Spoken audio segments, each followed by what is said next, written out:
Wow. Amazing. That was a super cool commercial. Thank you guys so much. Thank you. I hear we have some technical difficulties. Let me get us out of that. Stop that. Okay. Hold on one second, guys. It was still playing. Wow, I hear they could see it really well, but they could not hear it. So that was we're gonna get that technical glitch fixed, but I want to make sure that they can hear us now. So can you guys who are listening on the live, can you hear us? Can you let us know that you can hear us? Awesome. So I have been told they can hear and see us. Absolutely. Well, guys, we are jumping into the Collaborative UTV and we are super excited because today we have Power Couple. Okay, Real Estate Power Couple, the Adolphs in the house with the Adolph group. That is the beautiful Tikila and the handsome Willie Adolph. Welcome to Collaborative UTV. How you guys doing today? Doing good, thank you. Fine, thank you. Awesome. Awesome. Well, I know y'all in this Texas heat. That's what's got y'all a little, y'all a little laid back a little, but you out there, you pounding these streets in this Texas heat. And we just thank you so much for taking the time out to come on Collaborative UTV and talk to us about this home buying game. But before we jump into it, I want you guys to kind of tell the audience a little bit about you, a little bit about you both and how you came to be this real estate power couple. Hey, well, Okay, wait a minute. This is not my first time interviewing them two y'all. And they always do this. Like they look at each other like, who gonna go first? well, I'm Willie Adolph of the Adolph Group at Equity House Properties, and this is my wife Tikila Adolph. And we got into this more of a passion. We fell into this, and I'm not going to say an accident because everything has a purpose in life. We when we first got together and to do everything and try to get our own house, we had difficulties. We didn't have a real estate agent. We didn't know personally the loan officers and things and that sort. So we went out on our own to try to purchase a house, put our earnest money down, and we got a phone call saying, "Hey, congratulations, you're approved." And we was like, "Yay!" So we had to turn in a 60-day notice to make sure that we did what we had to do for the apartments because we was actually getting our house built from dirt up. Well, as process kept going, we turning in paperwork, and then as the time was ticking, like the last month, we wasn't hearing anything from anybody.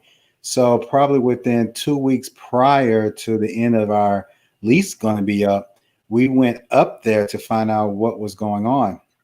And the sales counselor said, "Oh, you've been denied." And we looked at each other like, "What you mean been denied? Nobody told us anything." "Oh, well, you have to talk to the loan officer." And of course, at that time, the loan officer never did return our call. So not knowing anything about the loopholes and the contracts and our rights, basically, we end up losing our earnest money. So then we went back to Wow. our apartments to try to get our apartment back. And they said, "I'm sorry, we already sold it." So, and they didn't have no availability or anything like that. And, we looked at each other and we was like, "Man, how can this happen?"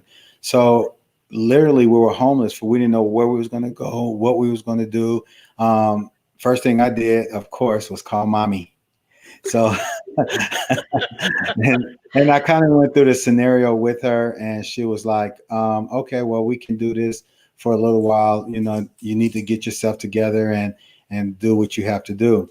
Well, at that time I was, working somewhere else, and Tequila was working at apartment locating while she was pregnant with twins. We've already had two other kids and she was pregnant with our twins.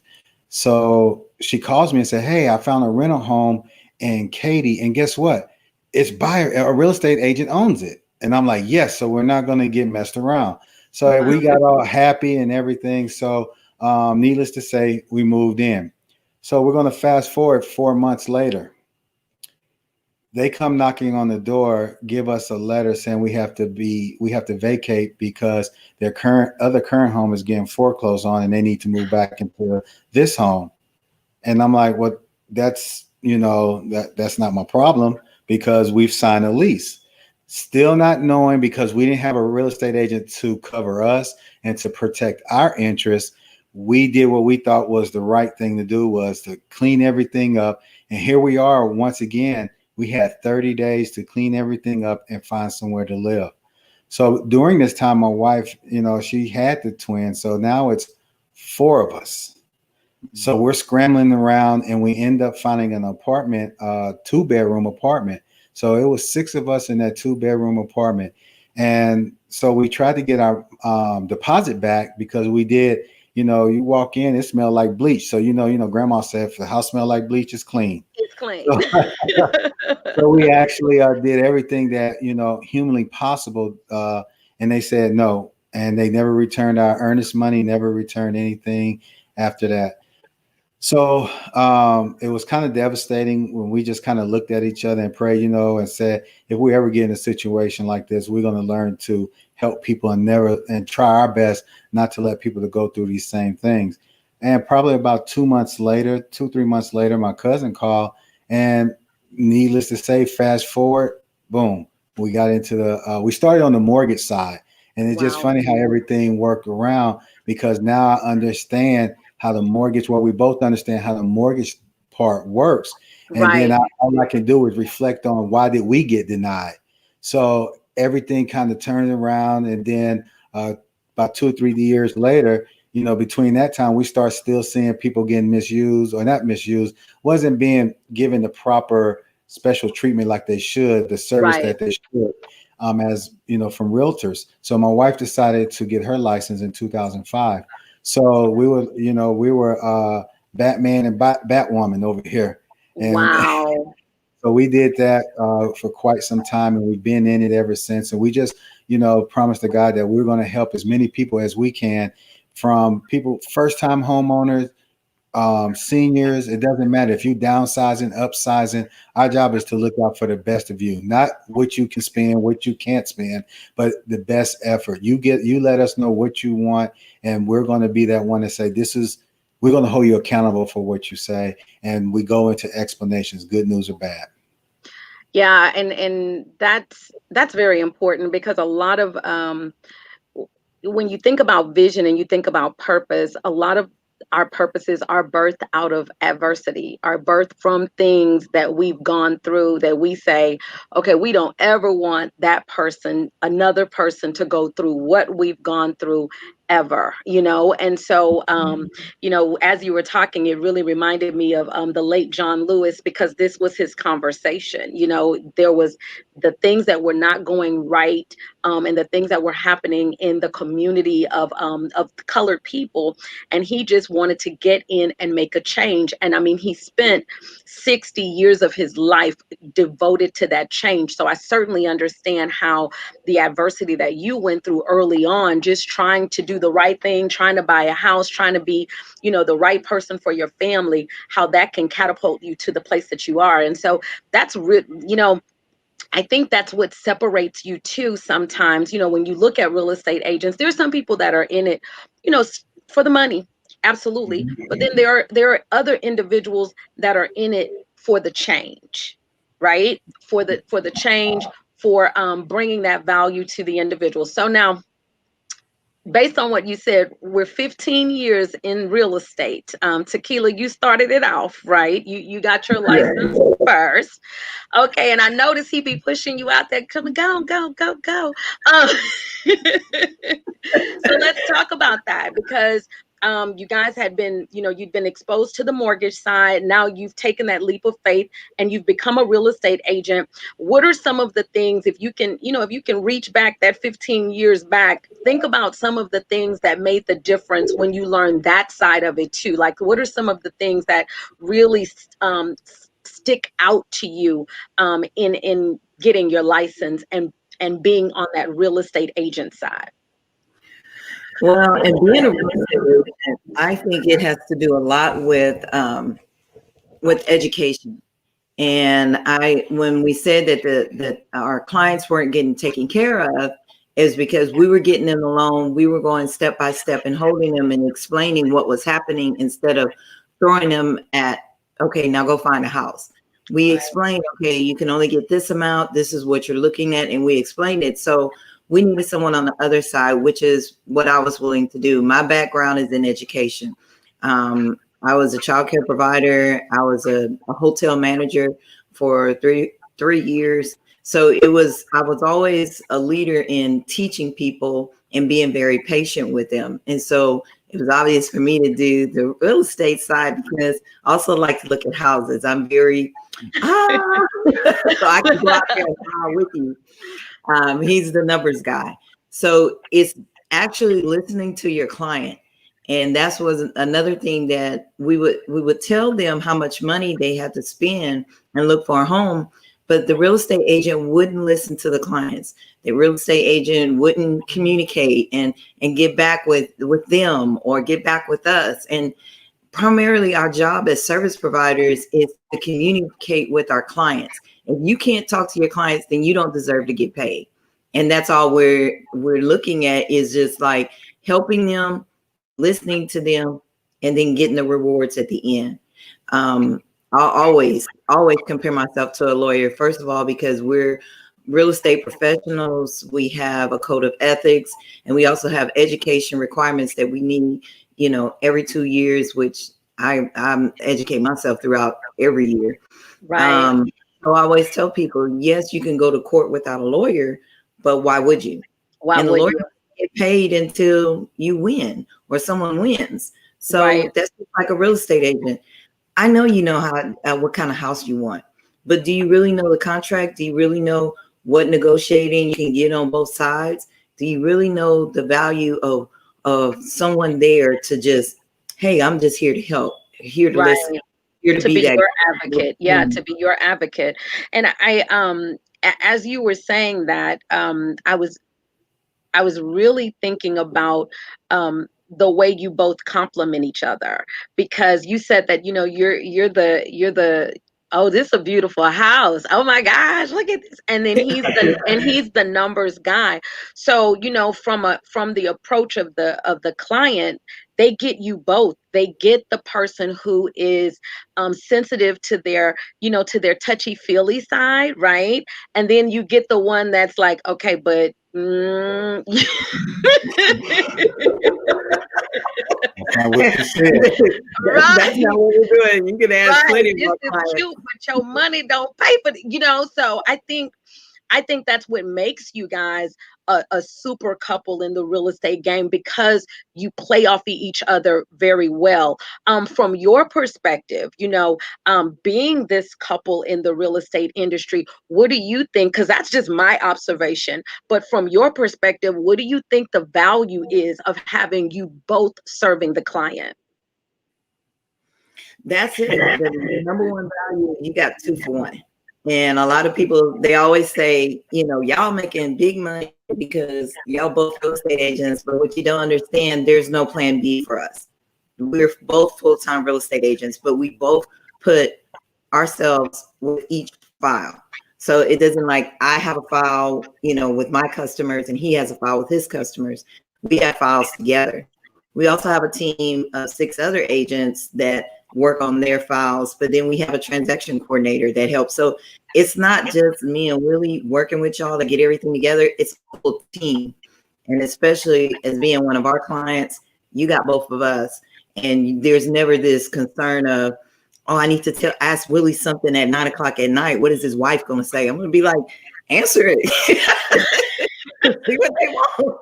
Baby, this our money, honey. We not tripping in this house. Yeah, so there's no fear when we're working on you to get a home, because this is most of the time someone's biggest asset in life. And so we take it very seriously on all levels from beginning to the end. And even at the end, we're still around, in case, a year later or 2 years later, or even 10 years later, hey, I got this problem, or I need to sell my house and buy a new house, or I need to downgrade, or my kids need to rent an apartment or rent a house. it becomes that. So that's why we have to take each file as careful, and we handheld them like our babies. Right. And No, make and sure they're taken care of.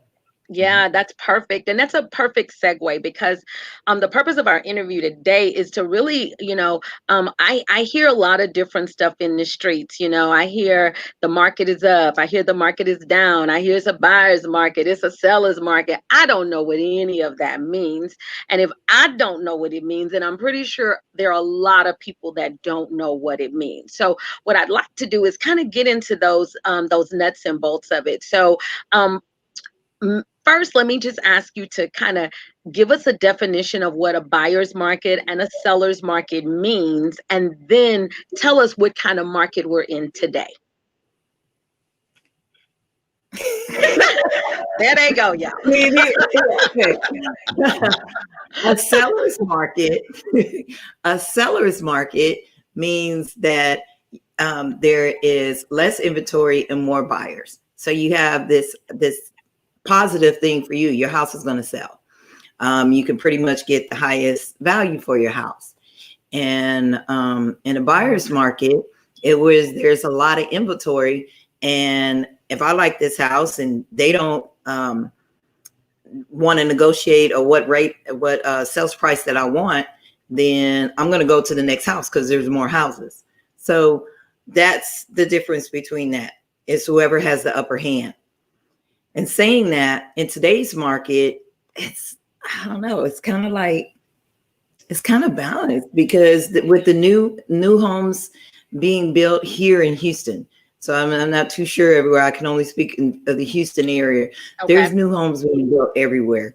And then the new home builders are definitely giving incentives, helping with down payment assistance, getting those sales prices to homes that you can afford and homes that you want. And even in the resale market, there's just so many homes. And then still the homes aren't staying on the market as long. We're having more real estate agents that are very educated on pricing the house the correct way, where the houses are flying off the market. Even rental homes are flying off the market within 2 or 3 days. So it's just a really busy time, a really great time in real estate history. And like I said, we've done this a little over 15 years, and it's amazing. And everybody keeps saying, well, the Corona and all of this. But I think that kind of boosted because you're kind of at home more and you're tired of your house or you're tired of the apartment. And it's just, I got to move. I got to do something. Absolutely. So I mean, what do you think? I think it's a seller's market. And the reason why is because you have to understand when houses are flying off the market like that, they're not really too much negotiation. Most of the are full price and sometimes over asking price. Yeah. So they're pushing like that. And the big thing, you can look at any situation as if your glass is half full or is it half empty. Mm-hmm. Because a lot of times people use certain situations to devalue themselves, not the market. So they sit back and don't do nothing and say, well, I'm not doing nothing because they're not doing nothing. But if you're not out there still doing what you're supposed to do, still planting those seeds, guess what? When you plant seeds, they don't grow overnight. Mm-hmm. So right now, for a lot of these people, they're failing to understand that the market is great. And for us, the way that I look at it, people are moving out of apartments and gatherings of a whole lot, and they need their own space. So now they need to, hey, I need to find a house right away. And sellers are like, hey, you know what? I've been gone so long. I really don't even like the way my house set up. I can't work from home like this. So now they're looking for another home. It don't have to be the downsize. It could be a plateau, but just another functionality for their lifestyle, especially right about now, because there's so many people having to work from home. And that's something you can't really do in apartments. You can't do when you all on top of each other. You need more room and more space. And then especially we don't know what they're going to do with school.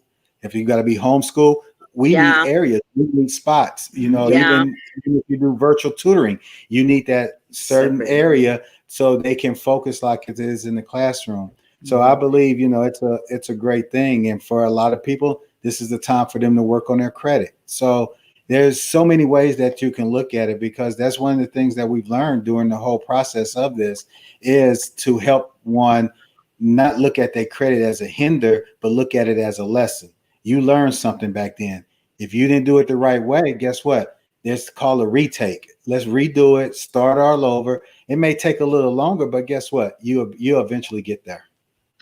Absolutely. And you guys brought up some key points. I mean, you're absolutely right. If you're living in an apartment, and you've been on lot, because at first you really didn't remember you were living in an apartment, right? Because when the world was going, you was just in and out, in and out, in and out. So you really didn't have to deal with the ambiance of the apartment, because most of the time you just came there to sleep. But now that you're on lockdown and you're like, wait a minute, hold up. I'm I living didn't even here. notice that the walls were this close. So you're absolutely right. And I'm seeing that just with the people that I know. I have friends, and I have a friend that closed her house in the middle of the pandemic. So there are things that are happening that are good. And I love what you said. Don't listen to the naysayers. You really need to get out here and talk to people like you, educated people in this industry, to see what's really out there and what is really going on. Absolutely. So let's get to some things for the home buyers, because there are some people who are sitting in their apartments right now thinking, you know what, I'm glad I clicked on this, because I've been thinking about buying a new home. What are some things, let's do it this way. What are the first three things that you recommend someone who is considering purchasing a home within the next 3 to 6 months? What are the three things that they need to do right now? First thing, talk to a real estate agent. You always want to get started with a real estate agent. 9 times out of 10, the real estate agent can tell you where to go from there. The second thing is they're going to want you to speak with the loan officer. You don't know what you can buy or afford, or what time your timing is. If the timing is now, that loan officer will tell you. And the loan officer is the person that works with the bank. They will also tell you about your credit. A lot of people now, they have Credit Karma, or what's that boost thing? Experian Boost, all of that. Those are different types of loan scores, which are different from what the residential market is looking at. The residential loans are looking at. So they'll come up with the residential credit score, and also tell you things to fix on your credit. They will give you a time frame on when you can purchase your house and how much you can buy it for. And the third thing is, I thought you was going to go with me. I was. The third thing is really, it's kind of going to go into both the 1 and 2, is to interview your real estate agent and your mortgage loan officer, because just because this agent helped Pookie out, we don't know, the whole real deal about it. That might not be your fit. If it is my color, but bright red is, or blue is her color, we need to know that we're compatible. You want to talk to the people and make sure that you have a good vibe with them. Not, oh, well, I was just introduced to them and I don't know what's going on. You need to be involved in what's going on. But I always tell everybody, make a list, write down your dreams, your goals, write what you want. This is your home. What do you want in your home?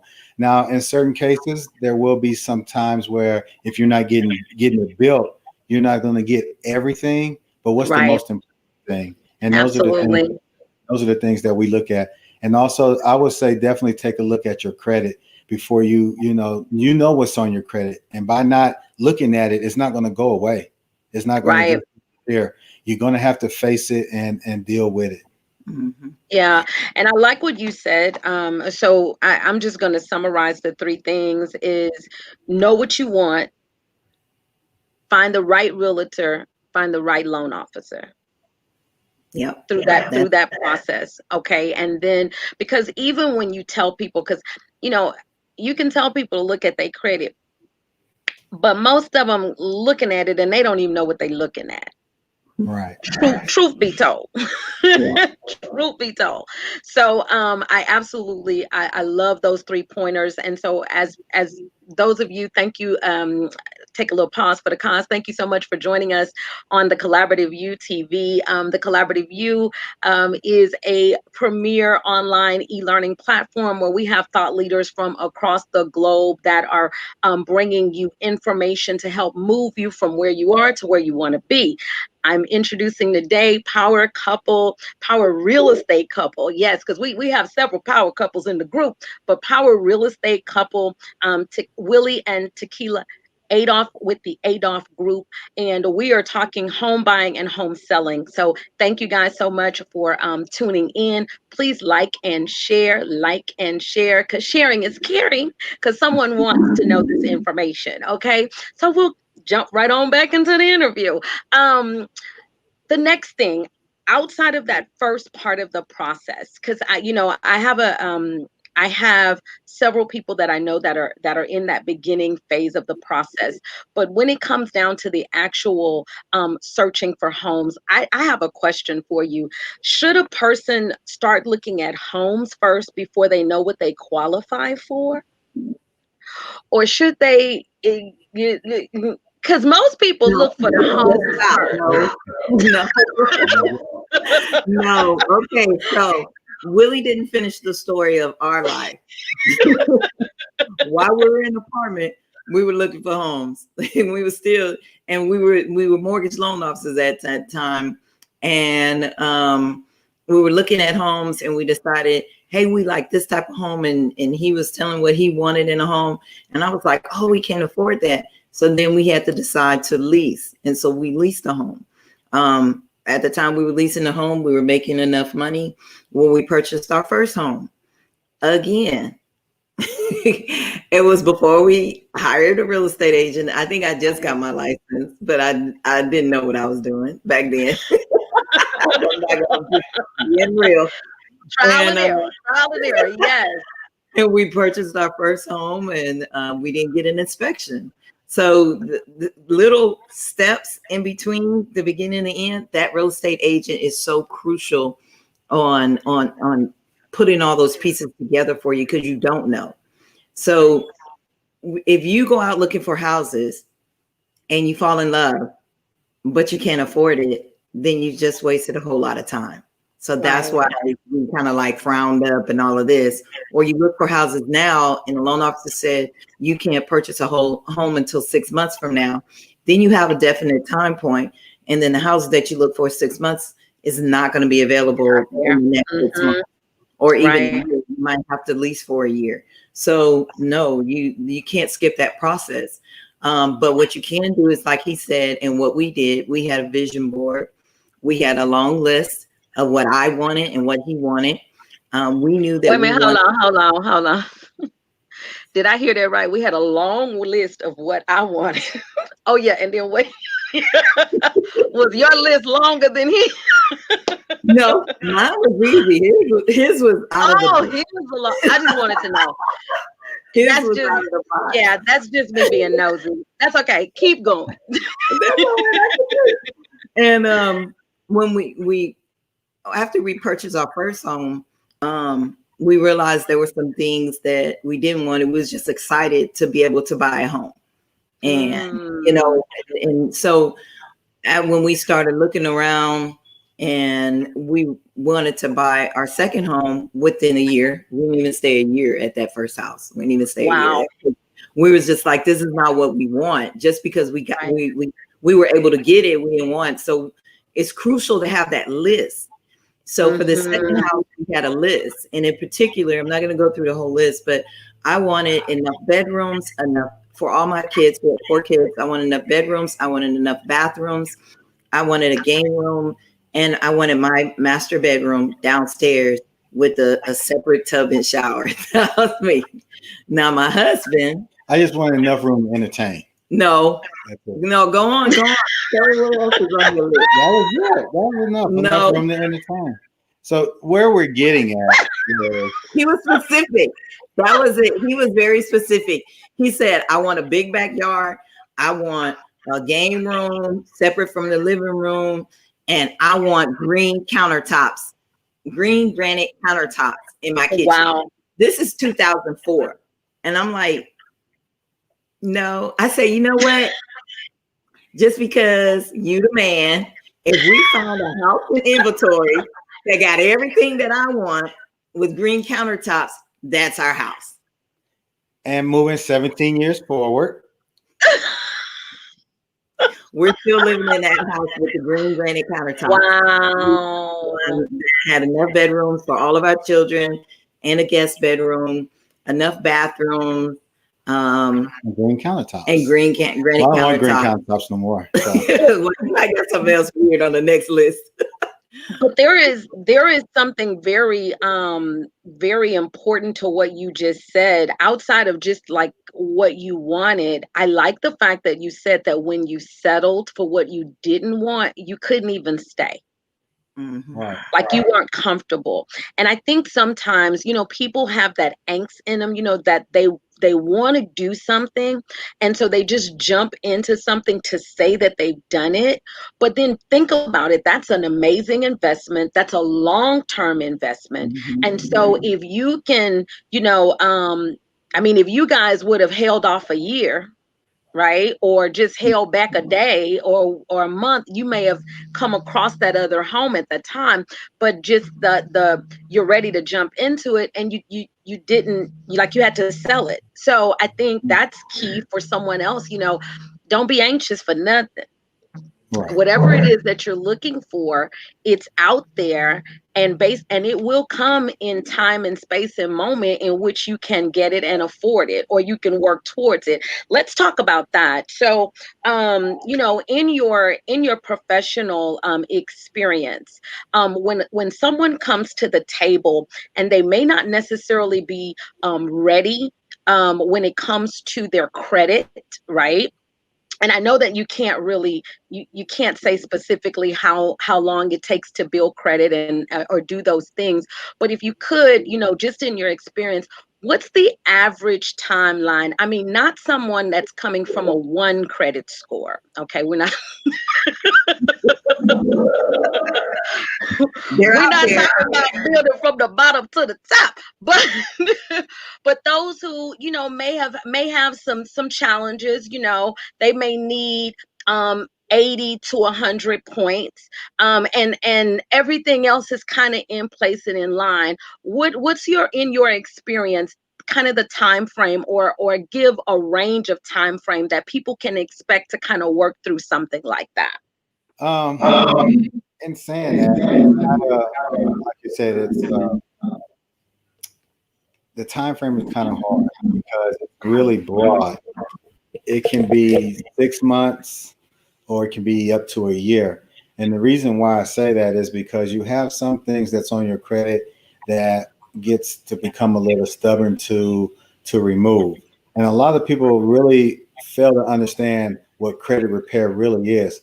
Credit repair does not erase your debt. Wait, let's do a rewind. Credit repair does not erase your debt, because a lot of people say, "Oh, well, I don't owe them." No, what we did was you didn't owe them that much, and they can't report false information. So it's basically having inaccurate information, unverifiable information, and obsolete, meaning it's too old. Well, I can wait 7 years for it to fall off. Technically, I don't remember in 7 years who I told, call me in 7 years so I can erase your credit. It doesn't actually fall off. You're going to have to be held responsible and accountable to know what's on your credit, and then you would have to send a letter to request it removed off your account. But a lot of people, you can repair your credit yourself, and you can do the same thing as the credit repair agencies does. But you also got to remember, everything has a consequence, good and bad. Mm-hmm. And if you were somewhere about 5, 6, we'll say you're 6.5 years and you're trying to remove a debt, you just open that can, you just restarted that clock. Now you're back at day one. So you have to be careful of what you're doing and make sure that you have the proper lettering and the proper backing behind it. And the key thing is patience. Just because you erase Comcast off your credit report doesn't mean you don't owe Comcast. If you try to go get Comcast again, they're going to say, "Oh, you owe me this plus." So You got to kind of Yeah. remember, you got to kind of know all of that. So, and erasing all your debt doesn't make you have a perfect score, because now if you have no credit, you're called a ghost. Mm, You don't have no credit. Nobody sees you. Nobody knows you. So you have to establish credit, some form of fashion. The unsecured credit cards, I tell everyone that don't use these credit cards as your means of living. Mhm. When you put right. money on these credit cards, make sure you don't need it, because if you need it, it's going to hurt you more than help you. Because Yeah. the rule of thumb is the high balance of use 30% of the high balance. So if your credit card is $300, don't go over $90. And if you do go over $90, what's going to happen? Even though you pay on time, you're going to get hit with a debt utilization, because now a computer is reading it and saying you're not responsible enough to manage your money or manage our money, because it's not really your money. That's how they're looking at it. Mhm. So it can take, the great thing is that I see a lot of things happen in 6 months. I've seen it happen faster, but it all really depends on how aggressive you are, and how much you really want to put into it. Because a lot of people say, well, I'm just going to pay everything off and I'll be good. Well, Ugh. you could pay off some stuff that doesn't even affect your credit score. Mhm. Right. Um, Which is why you said originally, I just want to tie that in for those who are new to the game today, which is why you said originally that the three things out of them three things that you need to talk to a loan officer. You need to talk to someone who can look at it and tell you exactly what to do. Because if you're talking to Pookie and Kiki, who have joined a credit repair company that give you this blanket conversation that you just have with everybody, then they could actually hurt you more than they're helping you. And yeah. so it's always good. Oh my gosh, because I come from credit restoration education, okay, where I taught people how to rebuild their credit. And the one thing that I the reason why I kind of stepped back out of that game is because I did need, in certain situations, information that was specific to what they were trying to do, and I didn't have that knowledge. And so Mhm. it's really important, let me say it again, it's really important that you hook up with professionals who have your overall wellness in mind, not the hook and crook folks that just want to get you in. Okay, I just want to throw that in there. Mhm. I mean, because it depends on what kind of person you are. If you a hook and crook girl, then roll with it. I'm okay with that. But if you're a straight up person and you want things to be done right, then the information that we're providing here, I believe it's invaluable. Invaluable. So now I want to kind of slide into that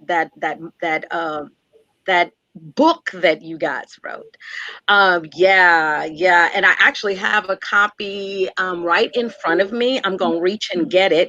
But if you guys would talk to us about why you even were inspired to write this book while I go pull up my copy. Okay. Okay. I got it. I got it. I got it. I got it. Go Well, ahead. there's a lot of times, trying to reach the masses, and everybody knows a real estate agent. Everybody knows somebody, especially when you're getting ready to start going through the process. Everybody becomes a guru. But just having the idea of knowing how to purchase a home, what questions to ask, what to do in certain situations, why people act the way they act, and why do they do what they do. So we figured that if we can put a blueprint basically out there and help them with the process from beginning to end, with, we're there but we're not there. And then, we've got calls several times of helping people out of state. Unfortunately, we're only licensed in the state of Texas. Mm-hmm. For real estate, credit repair, I'm bonded in all 50 states. So it kind of goes hand in hand.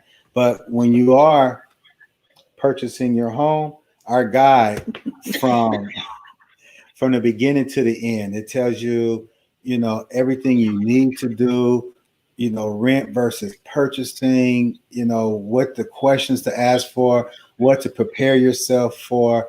and what to look at when it's time to purchase a home.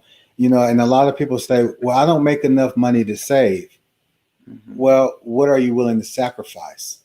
That's the question. If you're willing to sacrifice something, you're going to be willing to save, because I can guarantee if something comes out brand new and you got to stand in that line for a day and a half, you're going to get it. Or now you're sitting here waiting for Black Thursday. You're fighting Come in the on. line just to save that Come on. 8.25% taxes. Guess what? You got it. But, Mhm. one thing in saying that, what the Adolph Group of Equity House Property does is, especially if we do help you with your credit and help you restore your credit, of course, there's a fee. We rebate that back to you towards your closing. Only your fees. When always have to say that, because you may have to pay something back or pay somebody, but your fees, and just think, if we collect $1,200 worth of fees, when it's time to close, we rebate that back to you at closing to help you towards your home.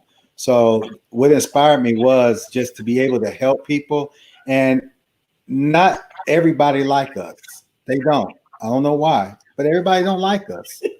But the thing is, you can use this information anywhere with Any anybody at real any estate time. agent. So, Absolutely. and I understand and I respect that. Absolutely. And I appreciate what you just said, because that's what I loved about the book. I'm actually, my daughter and son-in-law, they've just come into town to drop my grandkids off with me, and I told them, let me read the book first and then I'm gonna give it to you, because they're in that process. And so I'm about to give them this book. But there was one thing that stuck out to me, and I kind of tabbed it. But chapter 6, it's talking about buying a house, the negotiation do's and don'ts. And then it says, like, how to make your first offer the best offer. And see, things like that, you may have a real estate agent, because this is the thing that I recognize, because I've worked with a couple of different real estate agents, not for buying properties, but just for their business too. And you said something, Tequila. You said you had your license, but you didn't know everything. And part of it is depending on what stage the real estate agent is in, how much education, if they just do the bare minimum so they can get past the thing, if they're not a career agent, some of them, this a side hustle, all of those things come into play. No, seriously, but all of those things come into play. And yeah, and some of you, your cousin Kiki, she just got her license, and the family will disown you if you don't use Kiki to buy your first house. But if you have this book, right, then you actually can help Mhm. Kiki. Okay, because if Kiki tell you something wrong, you might be like, oh, but on page 73 it say, so this is Why don't you do this? How about this? this Try is this. Yes, this is a way that actually the consumer also becomes educated and can then even see if they've picked the right agent, or if that agent just may be a little, they may not know some things. Then this book could even help you with that. So I did that real plug. I mean, I'm plugging, but I'm not plugging for the sales cost, because one of the things that they told me is they really don't, most of the time they give this book to their client, right? But for the general public, because you're not a client, you may be in Amarillo, Texas, you may be in San Antonio, Austin, Atlanta, California, Florida, wherever, this book is still going to help you. So why don't you guys tell them how they can find this book? One of many ways. First, you can go to www.theadolphgroup.com, and the other link. Well, our link, actually, if you go there, that'll give you a bit of who we are. And then it also tells you to learn more. Because what book are you looking for? Are you looking to purchase a home, or are you looking to sell a home? So we actually have both there. And then when you get your home, you want to make sure you get top dollar for your home. So like I said, we promised everybody, we made a promise to God that we want to help as many people as possible. And sometimes a lot of people look at their reward and monetary as cash. But if I help somebody get into their home because of what I recommended or what we recommended, that's a blessing for us as well. So definitely that's one of the biggest plugins for us is that, if you don't use us, and this can help you with whomever you with. But everybody has a different concept, a different way of working, a different way of doing things. And I love that, in chapter 6, your best negotiation is you put your best offer first. A lot of times when people say you put your best offer first, you got to understand what the best offer is, because a real estate agent first need to do their homework, find out how much is that property actually worth to put that offer in. Talk to your client, and then where's your guideline, where's your max, and where's your low. As you're buying, how high will you be able to go? This is the final dead number, and then as a seller, this is the bottom line number that I'm gonna take. And once you have that negotiations in there, then you can go in there with strong and confidence, because we're going to be out here helping our clients to the best of our knowledge to make sure they get exactly what they want. So it's not what we want, it's what they want. Yeah, Absolutely. basically communication, listening to the client, and like you said, regarding negotiation, listen to your professional. If you feel that you saw a house that's 300,000, but you want to do 250, that's kind of not. Look at what you have to do. You have to compare apples to apples. Yes. You don't want to go too far out of the box, because then your offer is not even going to get looked at. But then I don't want to say give that offer, because what if they might jump? So you kind of you have to really make sure that you're preparing for an analysis of all of the houses in the area. What are they selling for? And again, like you said, what's your bottom line number, and what's the highest number that you can go for within reason? Awesome. Well, y'all, we almost, our time is almost up. Oh my gosh. Like, this has been a seamless conversation. I've learned so much. I'm pretty sure that our viewers have learned a lot as well. And you know what, guys, this is not where it ends. We are doing the CollabortiveU will be hosting a virtual home buying seminar with the power couple, the Adolphs, this month, in the month of August. I believe the date is August the 15th, correct?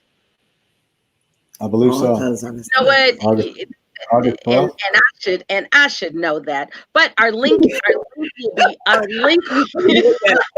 We will look at. It's so funny because so many moving These days parts are running into each other. Yes, absolutely. You wake up and say, well, what day is it? I know. Especially being in the house as much as we have been. It's the 15th. So the link will go up this week. Be on the lookout for that registration link. It is a free home buying seminar, but you do have to register so that you can get the link to actually show up in the right place. Okay. It's going to be live. It's open to everybody. So any of you guys who are looking to buy a home, looking to sell a home, this seminar, we're going to have resources available and a lot of information from over 50, would you say, in the industry as a whole? How long, what's your time? About 15. About 15 years. In the real estate, 15. If you go count mortgages, then we're like at 18. 18 years. 18 years total. We're coming up on 20 years of experience. 18 years. You know how we embellish. That 20 to me. 18, you just add them extra time.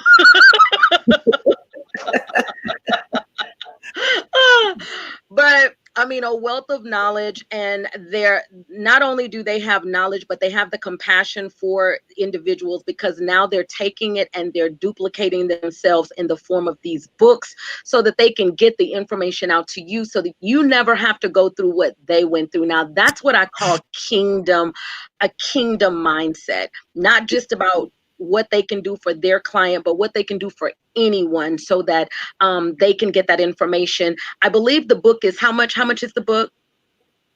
$19.99. Right. So $20 is the book. Okay. Y'all get that book. So cute. You saw how she tried to do it. $19.99. Yes, $20. Get the book. It will save you if you invest 20 and it saves you thousands. You might want to invest that 20. No matter where you are, we'll drop the link. I think I've already dropped the link in the comments on both our CollabortiveU TV on Facebook and on YouTube. Before we send them home, is there anything else you guys would like to say? Any other information you think will be relevant that the audience would need to know? Just be mindful and be patient, because when you rush something, it can bite you.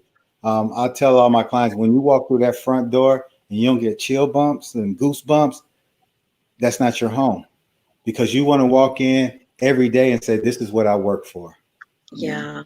And I think I wanted to really stress and say is when you're in this home buying process, to make sure you have communication with your lender and with your real estate agent. The typical communication is, hey, everything's okay. Is there something I need to do? Just communication to make sure everything goes on track and all of the deadlines are met. That's the main thing I could say to help, make a smooth process. Awesome. Awesome. Well, these two amazing people again have joined the CollabortiveU CEO Mastermind team. Guys, in the future, I just want to, drop a little hint that we're going to be doing some real estate investing and some flipping classes too. Some virtual seminars for those too. So just stay tuned. Stay tuned. Let's just say that. Stay tuned to CollabortiveU TV, because you just never know who's going to come across this screen and how they're going to bless you. All right. Well, thank you guys so much for this broadcast. Thank you to the Adolphs. I salute you guys. Amazing couple. Love what you guys are doing in the Houston community. Thank you again. And we are signing off. Bye-bye. Bye.